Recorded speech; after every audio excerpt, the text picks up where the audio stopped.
Next 2 years আপনি এবং সে আমাদের ব্র্যান্ডকে রিপ্রেজেন্ট করবেন। যাও না, বললাম তো পরে আসতেছি। স্যার যাও তুমি। তো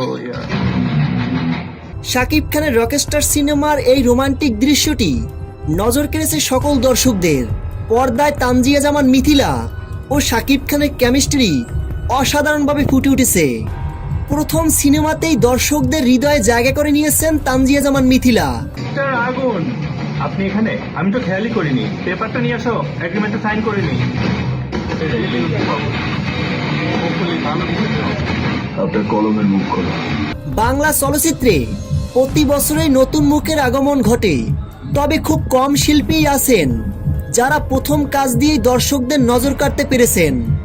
সেই তালিকায় এবার নিজের নাম লিখিয়েছেন তানজিয়া জামান মিথিলা। রকস্টার সিনেমায় তানজিয়া জামান মিথিলার সঙ্গে শাকিব খানের সময়কাল বেশি একটা ছিল না, খুব অল্প সময় ছিল। কিন্তু যতটুক সময় তানজিয়া জামান মিথিলার সঙ্গে শাকিব খানের সিন ছিল, দর্শকদের নজর কেড়েছিল সেই সিনগুলো। তো ভিউয়ার্স, রকস্টার সিনেমাটি আপনারা যারা দেখেছেন অবশ্যই ভিডিও নিচে কমেন্ট করে জানাবেন।